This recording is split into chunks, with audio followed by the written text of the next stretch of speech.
This is my short sermon from it is called Is He Really Worthy? I'm from Faith Assembly of God Orlando. This is my short sermon. Growing up as a kid, my all-time favorite soda was Sprite. But even though I love Sprite so much, I never finished it as a kid because the carbonation was too much. So what I would do is just leave it in the fridge, half empty, and come back and drink it later when I wanted to. But when I come back, something's missing. There's no pop, there's no sizzle when I drink it. It's missing that sensation that makes soda so pleasing to drink, which made it go flat. And for some of us, it's the same thing with our worship. We make it go flat. It is missing that thing that makes our worship genuine, that makes it fulfilling, that makes it move the hand of God. Our worship and the time we could have with God is not wholehearted, and it's missing that thing that makes our worship so pleasing to the Lord. So what is missing, and is He worthy of it? The first thing I noticed that was missing from my worship was my sacrifice. Someone that also had a very big problem with true sacrifice was Cain. And his offering to God was not wholehearted. And in Genesis 4, 3-5, it says, when it was time for the harvest, Cain presented some of his crops as a gift to the Lord. Abel also brought a gift, the best portions of the firstborn lambs from his flock. The Lord accepted Abel and his gift, but he did not accept Cain and his gift. This made Cain very angry, and he looked dejected. You see, all God wanted from Cain was his whole heart, and not just his leftovers. And that's something that we do. We hold stuff back and not let God have all of us.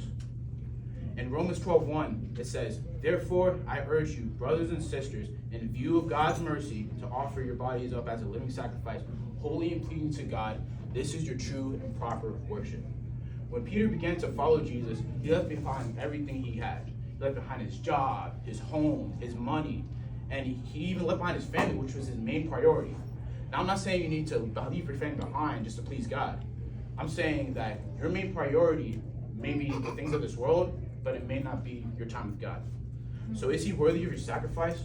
Are you willing to lay down the things you value most just to make God your living sacrifice? You see, a habit that I used to always have is that I would come home after school, after work, and I would just sit on my bed, chill there, just scroll through YouTube. I'd just be scrolling for hours and hours and hours. And now I think about it now, that could have been hours and hours and hours that I could have been in my word, that I could have been spending time with the Lord. And I myself used to find it so hard just to declare His name and not care who around me heard. Which is why the second thing that I noticed was missing from my worship was my praise. In John 4:23-24, Jesus is talking to a Samaritan woman, and He says this, but the time is coming, indeed it's here now, when true worshipers will worship the Father in spirit and in truth. The Father is looking for those who will worship Him that way. For God is spirit, so those who worship Him must worship Him in spirit and in truth. When Jesus says to worship Him in spirit and in truth, He's saying He wants our worship to be genuine. He wants it to be truthful, and to let your worship flow through your soul. That's the true worship that Jesus was talking about. So when is it going to be the time when we aren't just going to another service, expecting to jump and clap and be clueless about who we're even doing it for?